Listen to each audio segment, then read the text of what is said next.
Bem-vindos ao The Debate, um espaço de discurso e análise de múltiplas perspectivas, onde investigamos as ideias mais profundas do nosso tempo. Sabe, pensa na última vez em que você se deparou com uma evidência tão clara que mudou completamente a sua forma de ver o mundo. É uma sensação bem desorientadora, né? Nossa, muito! E nós, geralmente, acreditamos que o processo de analisar essas evidências é algo frio e neutro. Você observa os fatos, faz as contas e, pronto, chega a uma conclusão lógica.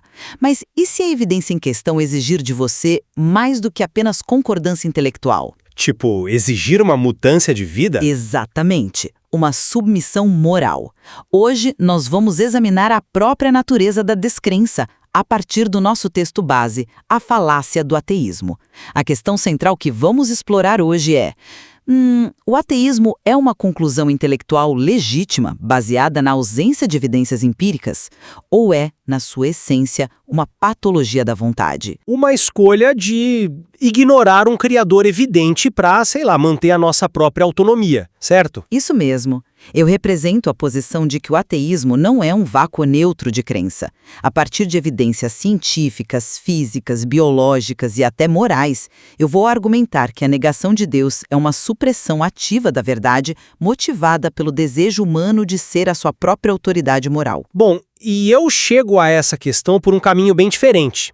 Eu sou um defensor da ideia de que o material reduz, de forma bem injusta, desafios filosóficos e medicinais extremamente complexos a meras falhas de caráter. Para mim, o ateísmo pode ser uma resposta profunda e intelectualmente honesta diante de um universo onde a interpretação dos dados empíricos não é tão clara, especialmente diante da realidade esmagadora do sofrimento. Rotular a dúvida apenas como rebelião ignora a dificuldade genuína de entender o nosso lugar no cosmos. Certo. Então, para a gente começar a desenhar essas posições, eu acho que precisamos olhar para o universo físico, sabe? Para a natureza das evidências químicas e biológicas que temos. O argumento que o material levanta é que a evidência de uma inteligência é estatisticamente avassaladora. O famoso ajuste fino do universo. Exato. A física moderna descobriu que as constantes cosmológicas, tipo a força da gravidade, a força nuclear forte, operam com uma precisão absurdamente estreita. Se você alterasse a gravidade em uma fração infinitesimal, as estrelas nem se formariam. A vida seria impossível. Os números são, de fato, impressionantes. Sim. E quando descemos do cosmos para a química e a biologia, encontramos o DNA, que não é só matéria, é código genético de 4 letras. A adenina, citosina, timina e guanina formam informação pura.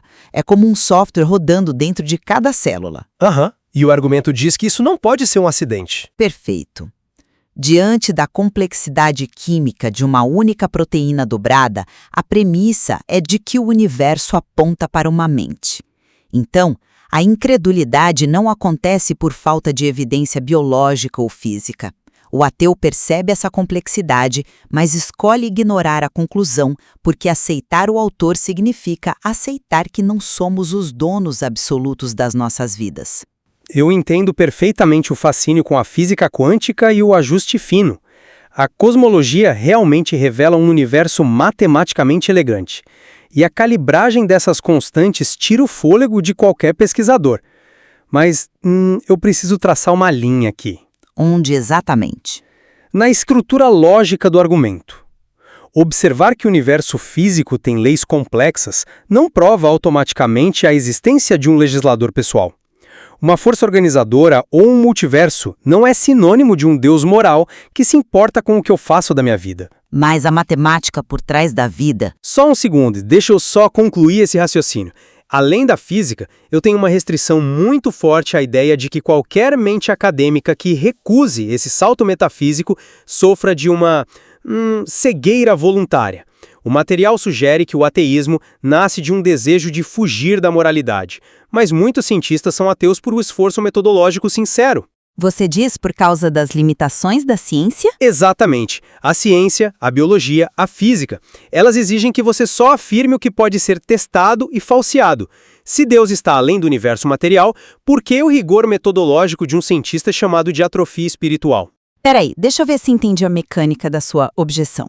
Você está dizendo que, como o método científico é focado só no natural, o cientista está apenas fazendo o trabalho dele ao não incluir Deus, e que isso é puramente técnico e não uma rebelião moral. É bem isso.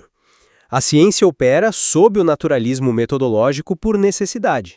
Se o seu carro quebra, você quer que o mecânico procure um problema na injeção eletrônica, não que ele culpe uma intervenção transcendental, né? O cientista mede causas naturais porque é o que as ferramentas dele conseguem medir. Bom, eu compreendo a analogia do mecânico, mas o ponto é que o método naturalista funciona perfeitamente para entender como um motor funciona, mas é completamente inadequado para responder por que ele foi construído. O texto argumenta que a natureza tem uma característica narrativa, ela informa. Mas informar não exige uma intencionalidade consciente? Aí é que tá. Exige sim. Rejeitar um criador baseando-se apenas na química é como ler um livro brilhante, fazer uma análise empírica da tinta e do papel e concluir que o livro se escreveu sozinho porque você não encontrou o autor escondido entre as moléculas. Ah, mas um autor humano é uma entidade física que nós sabemos que existe. Sim, mas o cientificismo exige que uma ferramenta feita para medir o material meça o imaterial. Pense no aspecto histórico. Pioneiros da ciência, como Newton ou Galileu, não viam a física como uma alternativa a Deus. Para eles, as leis matemáticas eram a linguagem de Deus. A evidência de uma lei exige causalmente um legislador. É uma metáfora poderosa essa do livro e das leis. Mas vamos levar essa analogia adiante porque é aqui que a interpretação do material colide com a medicina e a biologia crua. Se o universo é um livro perfeitamente desenhado por um autor bom, como explicamos as páginas cobertas de horrores absolutos? Você está entrando no problema do mal, certo? Exato, a desordem física. Nós olhamos para a medicina e vemos um mundo natural que frequentemente é hostil. Estamos falando de doenças genéticas devastadoras, crianças que nascem com leucemia, parasitas cujo ciclo de vida exige causar dor excruciante a outros seres. As tragédias naturais. Sim, o sofrimento não é um erro de percurso biológico, ele é um motor da evolução darwiniana. Predação e dor ditam as regras. Diante disso, o ateísmo não me soa como a arrogância de alguém fugindo de regras morais. Me parece uma dedução lógica.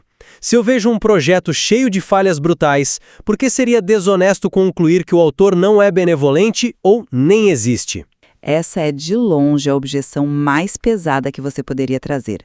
O problema do mal é uma dor visceral, não é só um quebra-cabeça acadêmico. No entanto, se nós analisarmos filosoficamente a fundo, o problema do mal acaba sendo um argumento incrivelmente forte a favor da existência de Deus. Peraí, a favor. Como assim? Você está me dizendo que o câncer aponta para um criador? Não o câncer físico em si, mas a nossa indignação existencial contra ele. Pensa comigo, para que um ateu possa olhar para uma doença ou desastre e classificar isso como mal ou injusto, ele precisa ter um padrão objetivo de bem. Um padrão para comparar o universo, você diz? Exatamente. Se não somos só um acidente cósmico, pacotes de reações químicas impulsionadas pela evolução, então não existe um tipo como as coisas deveriam ser.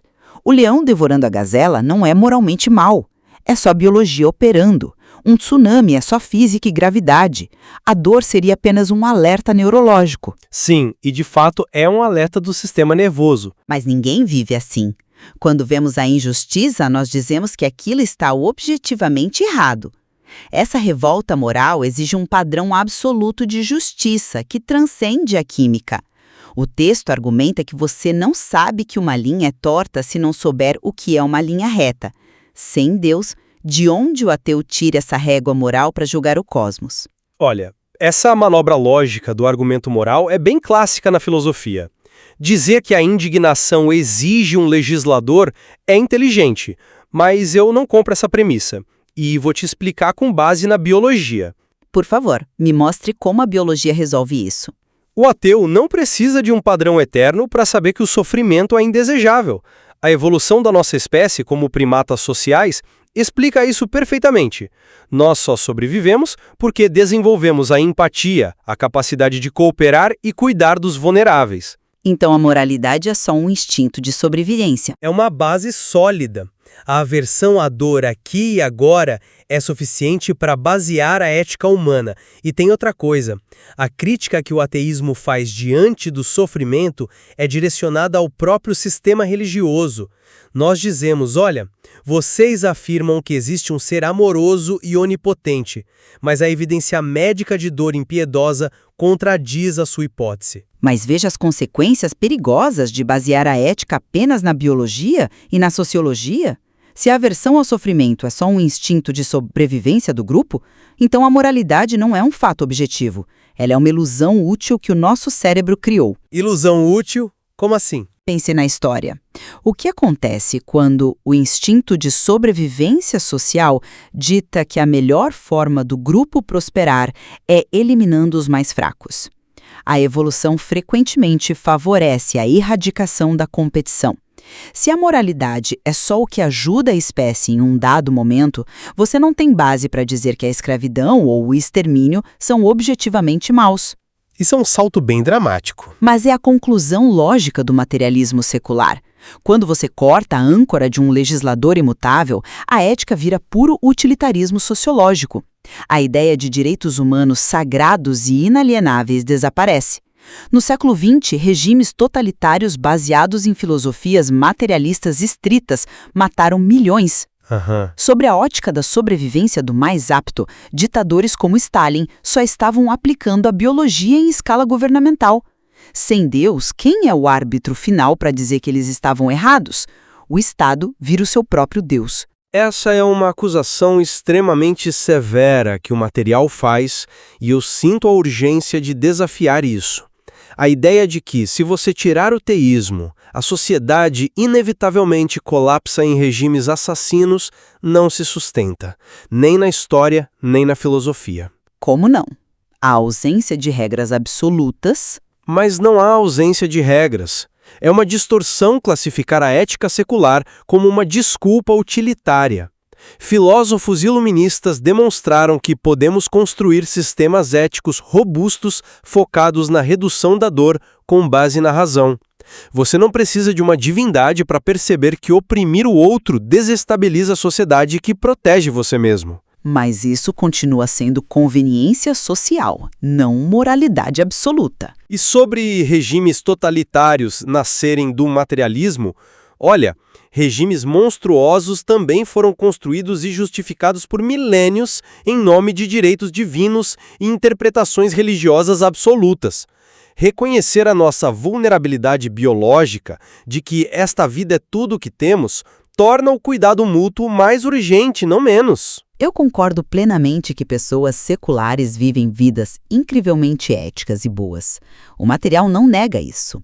O problema que o texto aponta não é o comportamento do ateu, mas a falta de fundamento lógico dele para justificar esse comportamento. O fundamento é o bem-estar humano empírico. Mas veja onde a coerência estritamente materialista nos deixa em relação àquele sofrimento que falamos.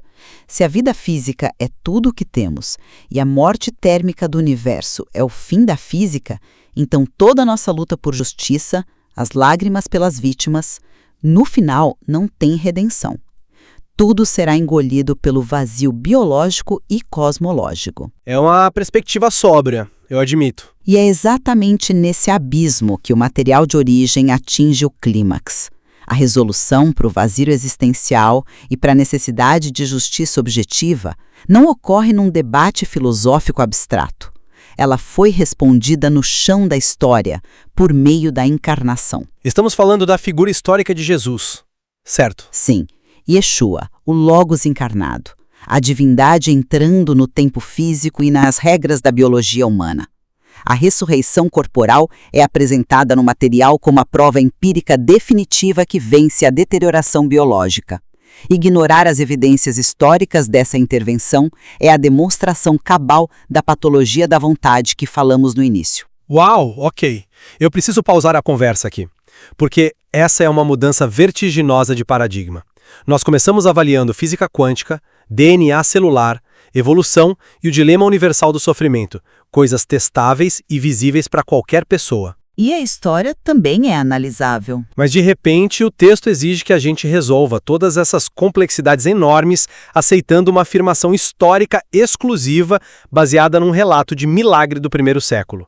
Eu respeito a beleza disso para quem tem fé, mas eu questiono a validade de exigir esse salto epistêmico de um cientista cético. Você acha um salto muito longo? Longo demais. Exigir que a racionalidade de um médico ou de um físico aceite um evento que quebra todas as leis da termodinâmica que acabamos de usar para defender a ordem do universo é contraditório. Um ateu pode muito bem olhar para a complexidade química, achar tudo um mistério e ainda considerar insustentável acreditar na ressurreição física na Palestina antiga. Não é arrogância rejeitar o milagre, é consistência empírica. Sabe, eu compreendo totalmente por que isso soa como uma mudança abrupta. Mas dentro da lógica do material, não há um salto irracional. Há uma convergência. Se as leis químicas e físicas do universo apontam para uma mente infinitamente inteligente, então as leis da física não são correntes que prendem esse Criador. Elas seriam ferramentas dele. Exato. O milagre não é uma violação caótica da natureza. É o autor inserindo uma nova linha de código no software genético para consertar o que estava corrompido pela morte. Se a humanidade está presa no que você mesmo chamou de sofrimento biológico impiedoso, a única forma de curar a biologia é entrando nela. Mas isso pressupõe que a narrativa teológica inicial seja verdadeira para justificar o evento histórico. A recusa em aplicar o rigor investigativo às origens do cristianismo e ao túmulo vazio, com a mesma seriedade que um biólogo aplica à divisão celular, é, para a visão do texto, um abafamento da verdade. O Criador não ficou num laboratório cósmico distante. Ele pisou no pó da história. Eu entendo a coerência interna do seu argumento. Se você aceita a premissa de um autor todo-poderoso, você aceita que ele pode alterar as regras físicas que criou. Mas acho que isso nos traz ao momento de tentar sintetizar as nossas posições. E ficou claro que operamos com visões de mundo profundamente diferentes. Sim, paradigmas bem distintos. Do meu lado, eu reafirmo que a descrença não deve ser patologizada. A biologia e a física exibem maravilhas indescritíveis, é inegável. E a evolução da nossa bússola moral vai continuar rendendo debates científicos incríveis. Mas o peso do sofrimento natural e o silêncio empírico da divindade oferecem barreiras imensas, sabe? Rotular todos os que esbarram nessas barreiras como moralmente insensatos é não entender a angústia honesta de tentar viver de forma ética num universo silencioso. E observando tudo o que trouxemos hoje, a minha posição segue firme de que essas peças se encaixam de maneira inescapável. O nível surreal do ajuste fino da gravidade, a informação codificada na bioquímica do DNA, o peso objetivo da nossa indignação contra o mal. Tudo converge para um Criador racional. Mas a resposta final exige fé, não só ciência. Exige uma entrega. O material me convence de que o ateísmo, frente a essa montanha de evidências lógicas e históricas, demanda uma energia exaustiva para silenciar o que a razão apreende. A tentativa de coroar a ciência como autoridade máxima colapsa frente ao vazio existencial, enquanto a intervenção histórica de Deus oferece a cura real para a nossa biologia e para a nossa alma. Olha, o que é inegável para qualquer lado é o poder que esse material tem de arrancar a gente da zona de conforto. Ele nos obriga a perguntar qual é a fundação química ou cósmica do nosso senso de justiça. E essa sede por respostas, né? Isso transcende a academia e atinge qualquer pessoa que pare 5 minutos para pensar sobre a existência humana. Com certeza. O valor de mergulhar num embate profundo como este não é calar o outro lado, mas testar de forma implacável as fundações lógicas e científicas de onde escolhemos morar, seja no microscópio ou na arqueologia histórica. A busca pela verdade é rigorosa, e agora cabe a cada ouvinte avaliar o peso dessas evidências. Exatamente. A realidade é muito mais densa do que uma simples equação. Há sempre mais camadas para quem tem coragem de explorar. E assim voltamos à ideia da nossa abertura. Nós fomos treinados a achar que ao examinar dados médicos ou astrofísicos, estamos seguros no controle da situação. Mas a grande provocação do nosso debate é a inversão disso. Quando investigamos a fundo o DNA e o sofrimento, percebemos que o universo não é mudo. A evidência exige uma postura moral. No fim das contas, talvez não sejamos nós julgando a evidência empírica, talvez seja a evidência, silenciosamente, exigindo um veredito de nós.